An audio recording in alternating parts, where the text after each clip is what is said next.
Boa noite, família. Sejam todos vocês muito bem-vindos. Estamos caminhando aí com a nossa série de mensagens e agora nós vamos para o capítulo 5 do livro de Gálatas. Chegamos no capítulo 5.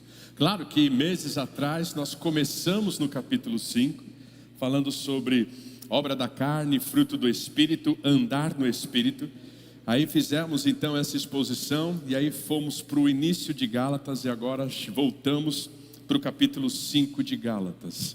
E vai ser então um tempo para nós pensarmos nisso. Estamos na reta final da nossa série e vai ser um tempo bem gostoso para nós concluirmos tudo aquilo que temos pensado sobre Gálatas e sobre este tema na contramão da religião. Quero ler com vocês os 12 primeiros versículos de Gálatas capítulo 5.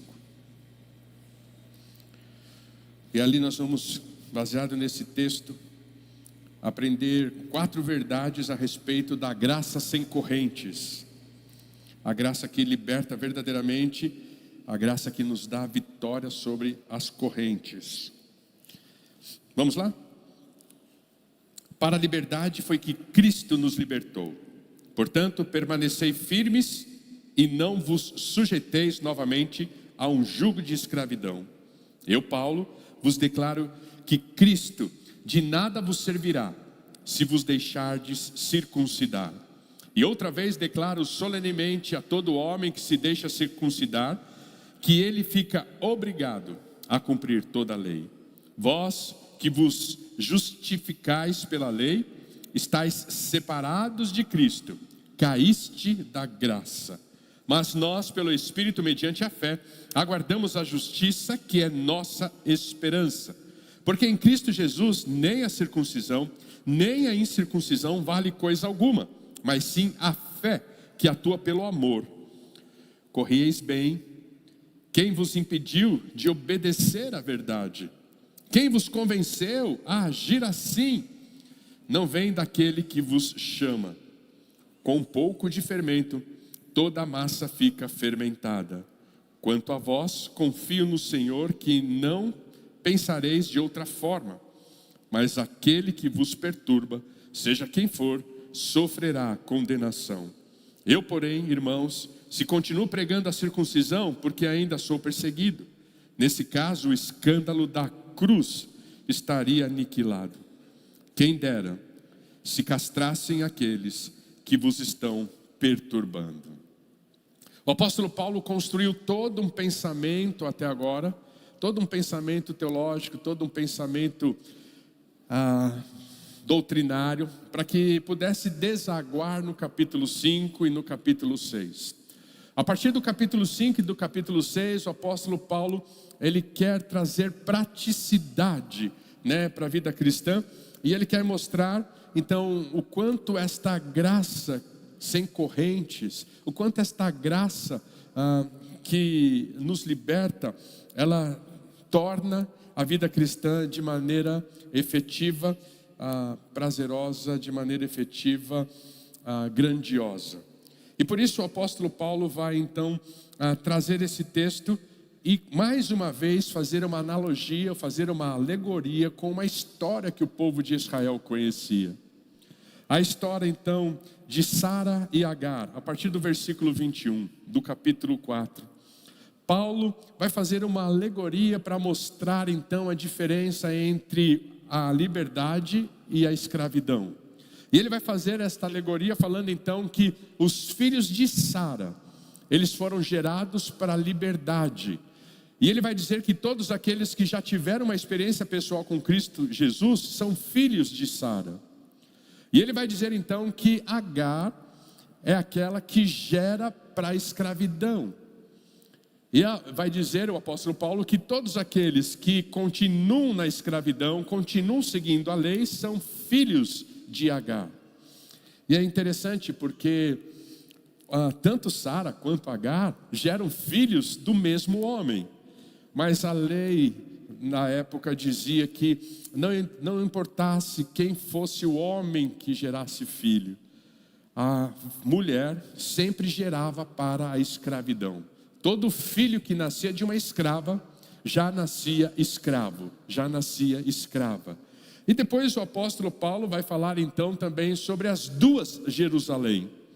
A Jerusalém que representa Agar, que é a Jerusalém atual, terrestre, a Jerusalém geográfica, que tem um GPS que nós podemos visitar, e vai falar sobre a Jerusalém celestial, dizendo então que Agar é de Jerusalém, filhos, e gera filhos para a escravidão, e Sara gera filhos libertos e vão habitar a Jerusalém celestial. E com esta alegoria, então, ele nos dá o indício do porquê ele pode sustentar esse sentimento de duas religiões e dois comportamentos diferentes. Porque a partir do versículo 1 do capítulo 5, ele vai mostrar que existem duas religiões. Uma que ele chama de religião certa e outra que ele chama de religião errada. Quando a gente pensa em religião, nós vamos pensar na noite de hoje nas possibilidades, nas vertentes que existem de manifestação da fé.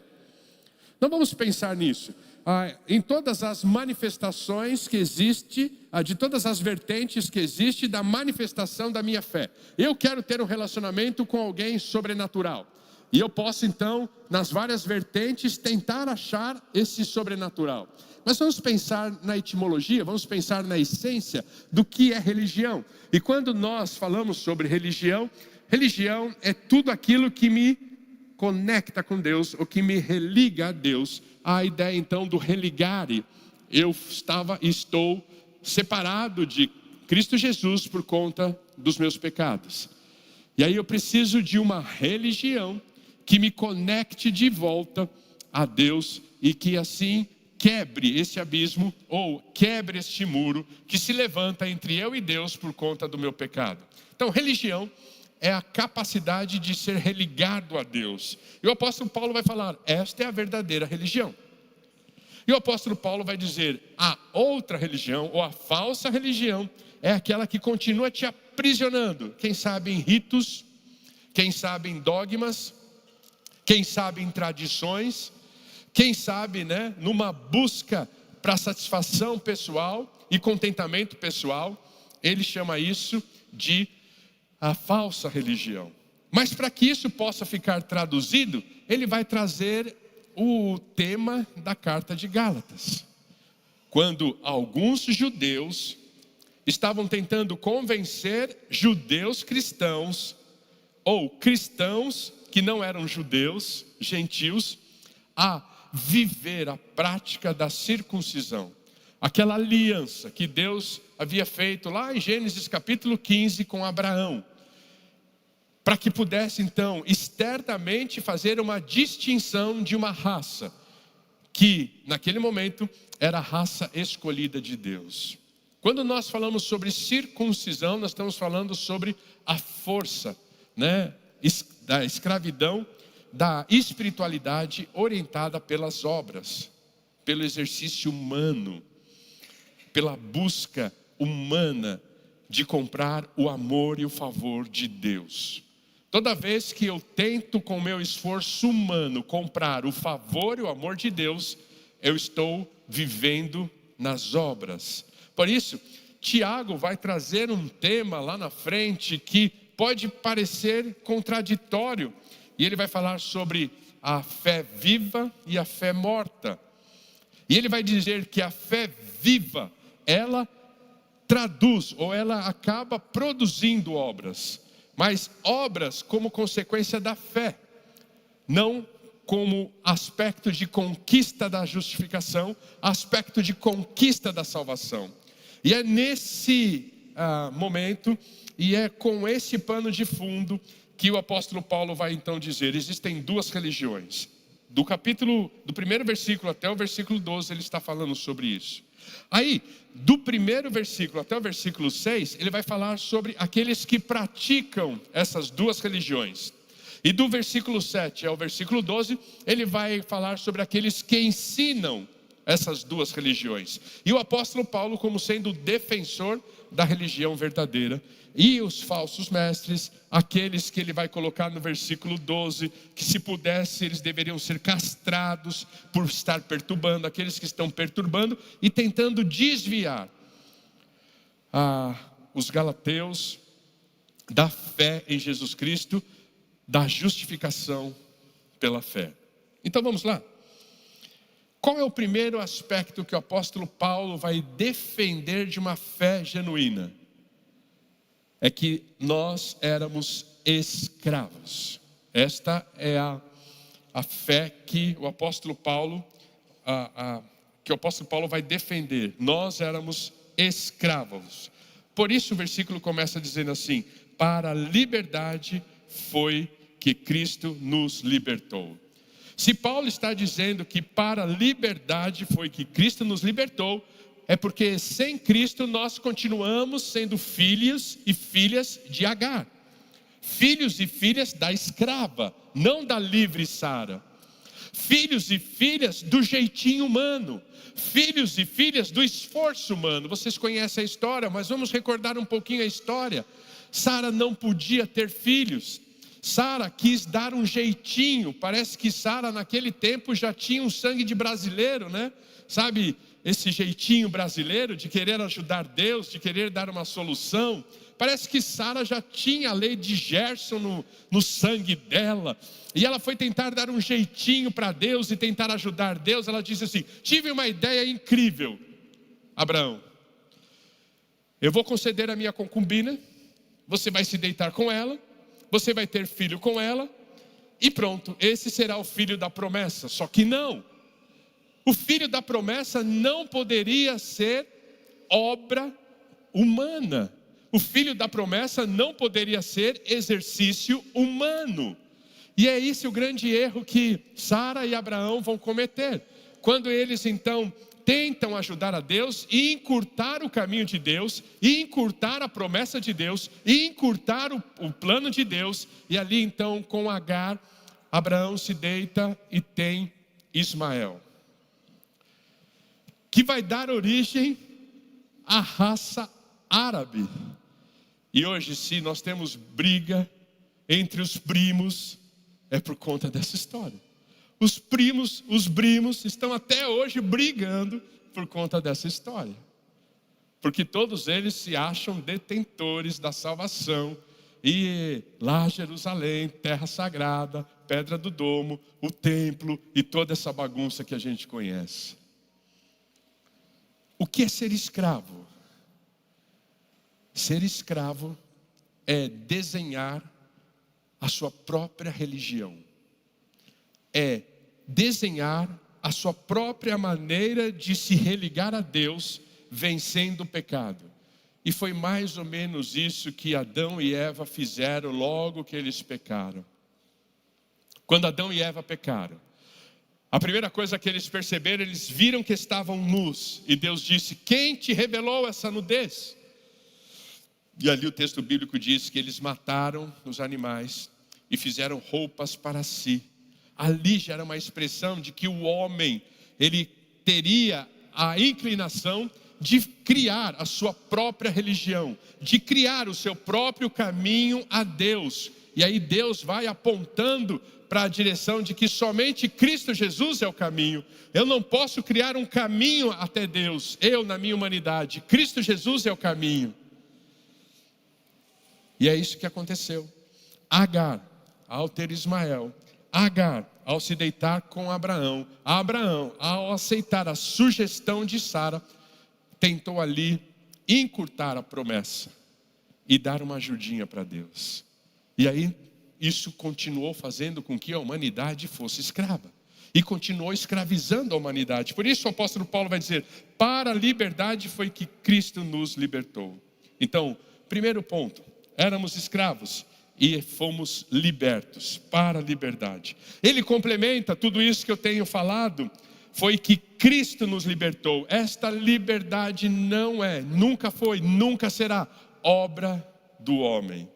Por isso, Sara, ao gerar filhos para a liberdade, ela gera filhos para a liberdade, não apenas porque ela era livre, mas porque ela está vivendo a promessa de Deus.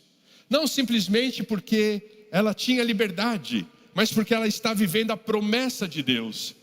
Mesmo naquele tempo, quando havia uma certa incerteza entre Abraão e Sara, e eles riram quando os anjos chegaram e comeram com eles e disseram: daqui a 1 ano você vai ter um filho. E ali eles meio que viraram o rosto e deram aquela risadinha amarela: é impossível, eu já estou com 100, eu já estou com 90, não vai ser possível.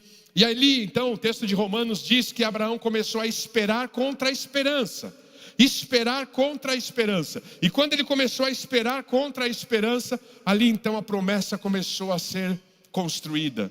Então, Sara gera filhos para a liberdade porque são filhos da promessa. É o nascer de novo.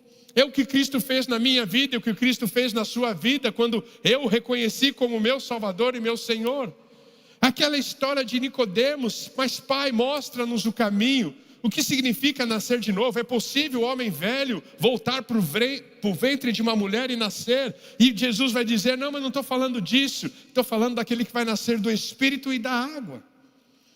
É um nascer de novo, que é sobrenatural, que é cumprimento de promessa. Então, no dia em que você recebeu Jesus como seu Senhor e Salvador, ali se cumpriu uma promessa na sua vida, que o sangue de Cristo Jesus, derramado na cruz do Calvário, não foi em vão.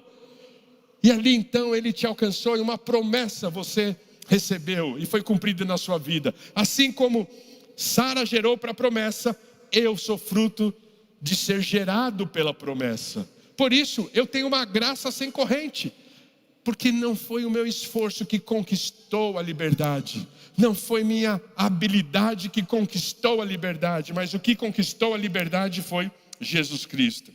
E aí ele aponta a terceira razão para que nós possamos então entender que éramos escravos. Ele vai dizer assim: portanto, permanecei firmes. Não deixe pessoas te iludirem com histórias que te afastem de Deus. E aí ele vai terminar dizendo: e não vos sujeiteis novamente a um jugo de escravidão. Éramos escravos, Cristo nos libertou. Somos filhos e filhas de Sara. Eu gosto muito daquele texto de Pedro, no capítulo 3, quando ele falando para as esposas, o texto falando para as esposas, ele vai reforçar esse sentimento: vós sois filhas de Sara. Ensinando sobre a submissão feminina, ensinando sobre a liderança amorosa masculina. Naquele texto de 1 Pedro, quando vai falar sobre relacionamento conjugal, vós sois filhas de Sara. Mas aqui Paulo vem nos lembrar que todos nós somos filhos e filhas de Sara, gerados pela liberdade, gerados pela promessa de que o sacrifício de Jesus Cristo nunca seria em vão. E agora nós temos que permanecer firme nessa liberdade, porque senão nós vamos ter que vencer a segunda verdade que esse texto nos fala. Então a primeira coisa, a graça sem corrente, ela nos ajuda a vencer a escravidão. A primeira coisa. A segunda coisa, a graça sem corrente me ajuda a vencer o legalismo. Olha o texto bíblico no versículo 2. Eu, Paulo, vos declaro que Cristo de nada vos servirá se vos deixardes circuncidar. Lembre-se, circuncidar. Agora aqui o apóstolo Paulo não está simplesmente usando o apelo dos judaizantes do primeiro século. O apóstolo Paulo não está simplesmente falando sobre aquela marca exterior que o judeu tinha como uma lembrança da aliança que Deus havia feito com Abraão. Mas ele está falando tudo aquilo que se agrega ao que Cristo fez na cruz do Calvário é inútil. Ele está falando sobre obras humanas. Ele está falando sobre esforço humano.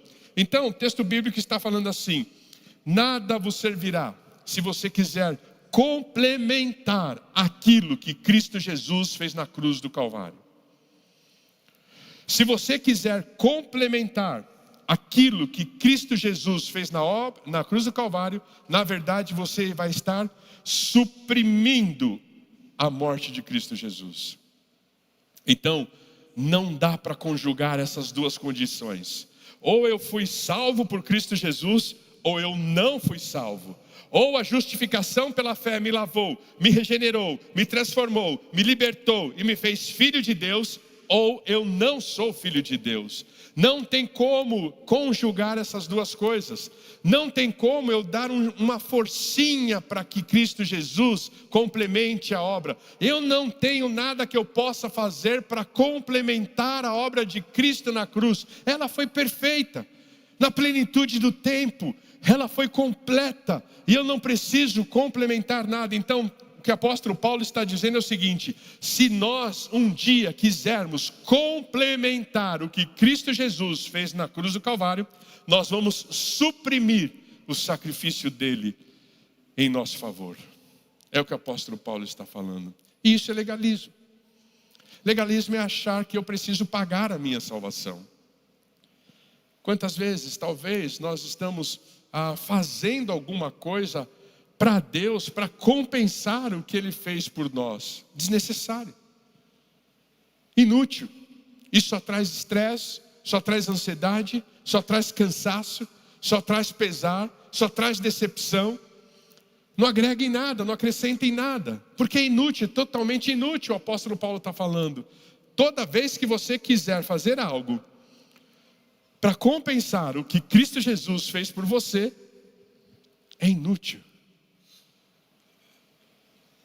Por isso ele vai dizer que esse legalismo é a tentativa de complementar a obra de Deus. E por que é inútil? Veja o versículo 3. Por que é inútil nós tentarmos complementar a obra de Deus? Porque nós nunca vamos conseguir aperfeiçoar aquilo que já é perfeito. Vamos tentar, vamos nos esforçar e nunca vamos conseguir. Olha o que o versículo 3 diz: e outra vez declaro solenemente a todo homem que se deixa circuncidar, que agrega obra a uma ação que é sobrenatural, que agrega obra a uma ação que é libertadora em Cristo Jesus. E ele diz assim: que ele fique obrigado a cumprir toda a lei. Que ele fique obrigado a cumprir toda a lei. Então, a lei tinha mais de 300 artigos para serem cumpridas. Por isso que Jesus vai dizer assim: olha, eu não vim abolir a lei, mas eu vim cumpri-la. E ele vai, de uma maneira tão objetiva, condensar, um código de lei, de ética do Antigo Testamento em 2 mandamentos. Amarás o Senhor teu Deus de todo o teu coração, de toda a tua alma e de toda a tua fé, e ao próximo como a ti mesmo. Porque Jesus sabia, e o texto bíblico nos aponta para isso, que nenhum homem ele consegue cumprir plenamente uma lei que tinha mais de 300 artigos para serem observados, de convívio social, de atitude ética e moral, de relacionamento com Deus, de hábitos e costumes, de tradições. Não era possível. Então, para a gente poder exemplificar isso de uma maneira bem clara, se você fosse um homem íntegro, uma mulher íntegra no Antigo Testamento, mas não conseguisse amar o próximo como a si mesmo, você já estava condenado. Talvez fosse um dos aspectos mais fáceis da lei, mas já estava condenado. Então, a lei continua sendo um beco sem saída. A lei continua apontando a direção, mas não nos dando amplitude quando chegamos ao final dela. Por isso o texto bíblico diz: vença o legalismo, porque vocês são livres, vocês foram libertos. E aí, ele vai concluir dizendo no versículo 4: vós que vos justificais pela lei, vós que está tentando desenhar, tentando escrever a sua própria reconciliação com Deus, tentando fazer o seu caminho de reconciliação com Deus, querendo fazer a sua ponte entre o abismo e Deus, você que pelos seus méritos, pela sua esforço humano, você que pelas obras das suas mãos está tentando a sua justificação, é o que o texto bíblico está dizendo, estáis separados de Cristo, caíste da graça. O apóstolo Paulo não está defendendo a possibilidade de alguém perder a salvação. O que o apóstolo Paulo está dizendo é que não existe salvação para aquele que não consegue entender que é justificação pela fé, que é salvação pela fé em Cristo Jesus. Éramos escravos, Cristo nos libertou. Ao morrer na cruz e ao reconhecermos o sacrifício de Cristo na cruz, Ele nos liberta. Continuamos presos ao legalismo, de acharmos então que eu posso complementar a obra de Cristo. Precisamos vencer o legalismo. E de que forma que a gente faz isso?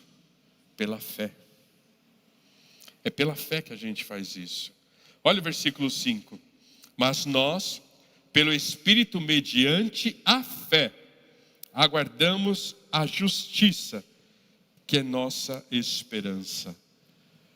Como eu disse pela manhã, há um futuro de glória separado para todos aqueles que já têm Jesus Cristo, seu Senhor e seu Salvador, e têm colocado nele a sua esperança. Há um futuro de glória para nós. Por isso que nós aguardamos a justiça, que é a nossa esperança. Mediante o meu esforço humano? Não. Mediante a minha capacidade? Não. Mediante a eu fazer roupas para mim, porque eu estou nu? Não. Mediante eu inventar uma nova religião? Não. Mediante a fé em Cristo Jesus. Mas nós, pelo Espírito, mediante a fé, aguardamos a justiça, que é a nossa esperança. Então, é pela fé que a gente vence o legalismo, é pela fé que a gente se mantém liberto da escravidão, que nós vencemos a escravidão. Aguardamos a justiça, esse futuro de glória. Aguardamos que de fato tudo aquilo que Deus prometeu em sua palavra e tudo aquilo que Deus disse a respeito da obra de Cristo Jesus, ela aconteça e ela se torne realidade na minha vida e na sua vida. E aí ele complementa no versículo 6. Então, primeiro, a fé me ajuda a olhar para o futuro. A fé me ajuda a guardar este futuro de glória. A fé me ajuda então a continuar esperançando em Jesus, agindo de maneira proativa e vivendo de maneira coerente com aquilo que eu vou viver na eternidade. Como nós temos falado e como eu tenho falado e reiterado, e eu quero reafirmar mais uma vez a vocês. O céu é uma consequência daqueles que do lado de cada eternidade são de fato filhos de Deus, filhos de Jesus, filhos de Deus adotados por Cristo Jesus. Vai morar no céu quem é filho de Deus, quem tem se parecido com Ele, quem tem crescido na perspectiva dEle, quem tem desenvolvido o caráter, a semelhança dEle, tem se esforçado para se tornar um homem ou uma mulher segundo a estatura de um varão, de uma varoa perfeita.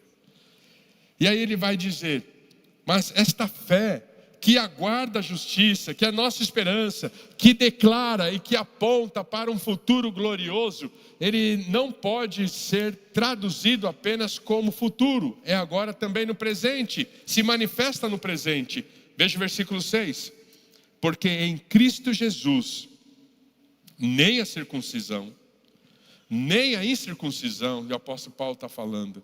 Olha, se vocês acham que por fazerem ou participarem ou se permitirem a circuncisão, vocês são filhos de Abraão, vocês estão enganados. Se vocês acham que porque vocês estão rejeitando a incircuncisão, vocês são filhos de Abraão, vocês estão enganados. Nós só seremos filhos de Abraão, como o próprio texto disse, semana passada nós falamos um pouquinho sobre isso, por conta de Cristo Jesus. Então vamos traduzir de uma maneira ainda mais prática. Se vocês acham que esse futuro glorioso é resultado da sua circuncisão, você está enganado. Se você acha que este futuro glorioso é resultado porque você está rejeitando a incircuncisão, você está enganado. Novamente Paulo vai dizer, é Cristo que te dá um futuro glorioso. E ele vai dizer então assim, porque em Cristo Jesus, nem a circuncisão, nem a incircuncisão valem coisa alguma, mas sim a fé que atua pelo amor. E quando o apóstolo Paulo fala, assim, a fé que atua pelo amor, ele está falando sobre o presente.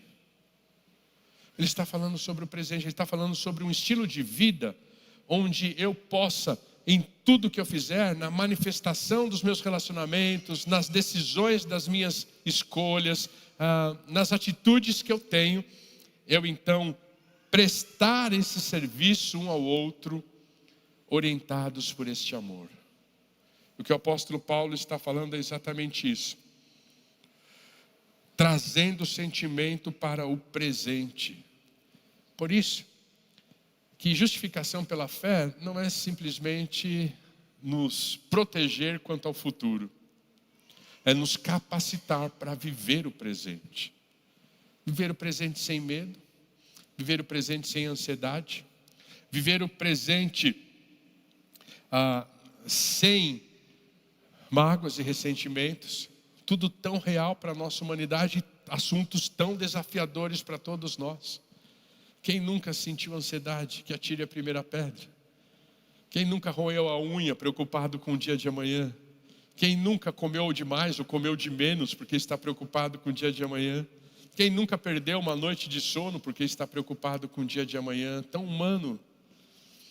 Mas Cristo Jesus nos libertou disso. E encontrar contentamento em Cristo Jesus é o grande desafio meu. E talvez seja o grande desafio seu. Sim, Cristo basta. Tudo que eu preciso eu tenho em Cristo. O meu contentamento deve ser Ele, deve estar nele. Mas como é difícil tudo isso. Como é difícil, talvez, nós servirmos pessoas que o santo não bate. Como é difícil, talvez, servirmos em amor pessoas que a intimidade não acontece, não rola, não dá. É muito diferente de mim. Ou alguém que pisou no meu calo. Como que eu vou servir em amor a alguém que pisou no meu calo? Mas o texto bíblico vai dizer que esta é a manifestação de alguém que vive uma fé em Jesus. Então, viver uma graça sem correntes é viver pela fé. E viver pela fé exige de nós, às vezes, enfrentar situações e relacionamentos que sejam trabalhosos, desafiadores, complicados. Por isso a ideia de, mas assim a fé que atua pelo amor. Ele derrama no versículo 7. Meu último ponto com vocês na noite de hoje. Vocês estavam indo bem. Olha o que o versículo 7 diz. Corríeis bem. Vocês estavam indo bem. Vocês tinham entendido, né? Foi descortinado a ignorância de vocês. Jesus Cristo se apresentou e vocês contemplaram Jesus Cristo. Vocês estavam indo bem. E aí ele vai dizer o seguinte. Quem vos impediu de obedecer à verdade? Então, para vivermos uma graça sem correntes, nós temos que incorporar no nosso estilo de vida a obediência. A obediência é o quarto ponto desta mensagem e que me ajuda a viver uma graça sem correntes. Mas o texto bíblico, agora no versículo 8, 9 e 10, vai fazer um desdobramento dessa obediência. E ele vai fazer um desdobramento de como deve ser essa obediência. A primeira coisa que nós precisamos é entender que a nossa obediência, ela deve ser dedicada à verdade. E qual é a verdade? Quem é a verdade? O que significa a verdade? E por que nós devemos obedecer à verdade?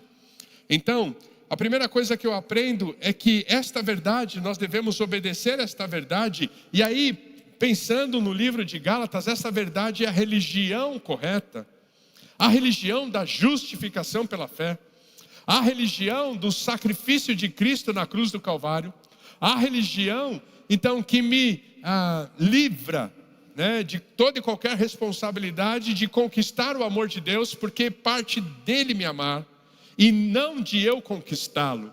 Porque o texto bíblico diz que quando não havia nada de belo que eu pudesse oferecer a ele, ele decidiu me amar. Esta é a religião verdadeira. Então, obedecer à verdade é obedecer orientados por esta religião verdadeira. E por que devemos fazer isso? Olha o que o versículo 10 nos diz. Quanto, a vós, confio no Senhor, que não pensareis de outra forma. Porque tem gente olhando para nós. Tem gente nos observando. Tem gente atento àquilo que fazemos, como fazemos, por que fazemos. Tem gente prestando atenção em nós e querendo encontrar a religião verdadeira. Querendo encontrar Jesus. Querendo descortinar a obra de Cristo. Querendo entender o que é que Jesus Cristo fez na cruz do Calvário. Por isso continuamos sendo embaixadores da parte dele, do reino dele, na face da terra.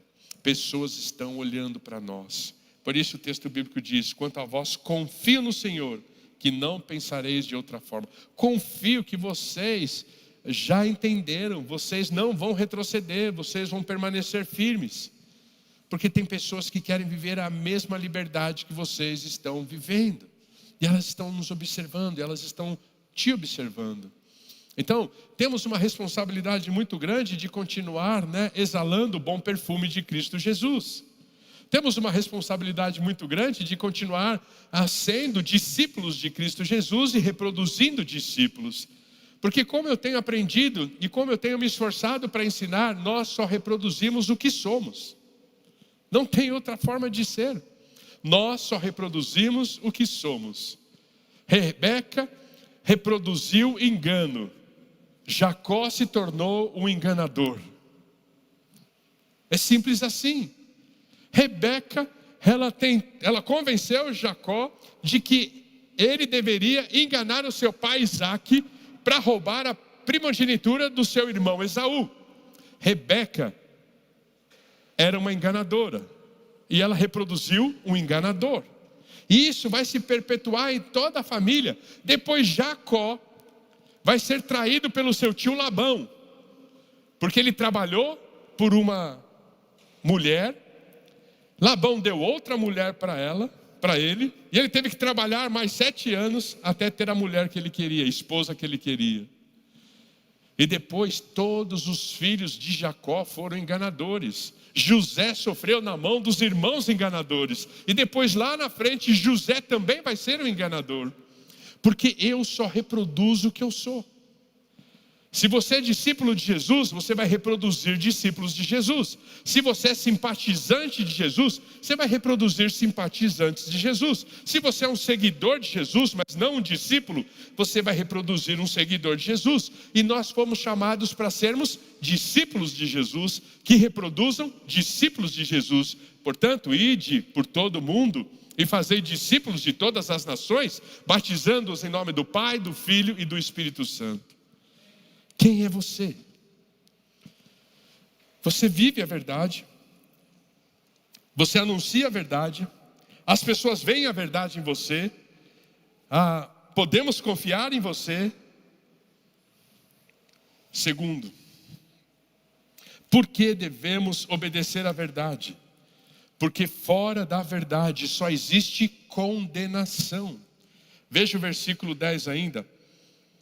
Mas aqueles que vos perturbam, que estão vivendo a falsa religiosidade, aqueles que estão ensinando a falsa religiosidade, olha o que o texto bíblico diz. Mas aquele que vos perturba, seja quem for, sofrerá condenação. Fora da verdade só tem condenação. E eu reforço e reafirmo, Jesus dizendo: eu sou o caminho, a verdade e a vida. Ninguém vem ao Pai se não for por mim. E como é lindo Jesus dizer: e todo aquele que o Pai me der, eu jamais os lançarei fora. Não há perda da salvação. Todos aqueles que o Pai me der, eu jamais vou lançar fora. Fora da verdade. Eu sei que a gente vive uma sociedade líquida, onde a verdade é relativa, onde a gente muda de opinião muito rápido. Mas quando a gente olha para Cristo Jesus, eu creio de todo o coração que ainda existe uma verdade absoluta. E essa verdade não é um conceito, essa verdade não é uma doutrina, essa verdade não é um dogma, essa verdade não é uma cultura, essa verdade não é uma tradição. Essa verdade tem um nome, seu nome, Jesus Cristo. Ele é a verdade. Não contém a verdade nele. Ele é a verdade. Eu sou o caminho, a verdade. Artigo definido: a vida. Quem está fora disso, o texto bíblico diz, sofre condenação. E aí ele termina dizendo: por que devemos obedecer à verdade? Olha o versículo 11. Ele vai dar mais uma razão. Por que devemos obedecer à verdade? Eu, porém, irmãos, se continuo pregando a circuncisão, por que ainda sou perseguido? Não há perseguição quando nós estamos vivendo aculturados. Não há perseguição quando nós somos mais um no meio do todo. Não há perseguição quando eu não sou diferente. E aí ele vai dizer assim, no versículo 11: nesse caso, o escândalo da cruz estaria aniquilado. Paulo está dizendo: a cruz produz escândalo. E se eu continuasse motivando você a buscar pelo seu esforço humano a justificação, pelas obras e não pela fé, aquilo que foi proposto por Deus na cruz do Calvário, da cruz ser um escândalo, isso não existiria mais. E o que é que o apóstolo Paulo está querendo dizer sobre a cruz ser um escândalo? Vou dar um exemplo. Você pode chegar em qualquer roda de conversa e falar sobre Deus. Ninguém vai se opor a você. Dificilmente alguém vai combater o que você está falando. Você pode chegar em qualquer nação e falar sobre Deus. Você vai ser bem aceito naquela nação. Você vai ser bem recebido naquela nação. Mas tem nações em que você é bem recebido quando você fala de Deus. Mas a partir do momento em que você fala sobre Jesus, você passa a ser perseguido. Isso é o escândalo da cruz. Numa roda de amigos, você está falando sobre Deus e as pessoas estão te acolhendo, estão te ouvindo. Pare de falar sobre Deus e comece a falar sobre Jesus. Talvez um vai dar um passo atrás, outro vai fingir que precisa beber água, outro, o telefone tocou, vai atender longe, daqui a pouquinho você está sozinho na roda. Porque Jesus é o divisor de águas. Porque há um escândalo na cruz. Porque Jesus nos confronta. Porque Jesus revela quem somos, mas também Jesus cura daquilo que somos. Enquanto a lei apenas aponta para quem somos, Jesus cura quem somos. O escândalo da cruz é esse sentimento. Por isso Jesus vai dizer assim: se vocês pensam que eu vim para trazer paz, vocês estão enganados. Eu vim para trazer espada, para colocar pai contra filho, filho contra pai. Porque um ama Jesus e talvez o outro ainda não ama Jesus. E não tem como nós andarmos juntos. Muitas vezes não tem como, mesmo sendo do mesmo sangue. Esse é o escândalo da cruz.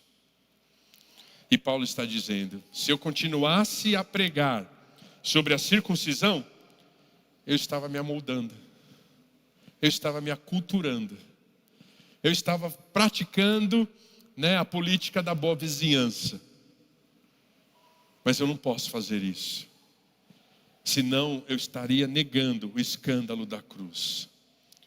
Eu quero que as pessoas sejam livres, na mesma proporção que eu sou livre. E por isso, de maneira até tão dura, nem parece o apóstolo Paulo pastoral, como nós falamos na semana passada, tão duro. Quem dera se castrassem aquele que vos estão perturbando. Liberdade é uma consequência da graça. E a graça quer arrancar toda e qualquer corrente da nossa história. Do primeiro versículo até o versículo 6, retrata como eles viviam, escravizados e ilegalistas. Do versículo 7 em diante, é o que eles ensinavam: falta de fé e desobediência. O apóstolo Paulo então vai combater tudo isso e dizendo: vocês querem viver uma graça sem correntes? Vençam a escravidão, porque vocês são filhos e filhas de Sara e não de Agar. Vençam o legalismo. Entendam que complementar a obra de Cristo é, na verdade, suprimi-la. Exercitem a fé. Temos um futuro glorioso. Temos um presente de serviço em amor. E obedeçam à verdade. Porque estamos sendo observados. Porque fora da verdade há só condenação. Porque fora da verdade não há justificação. Caístes da graça.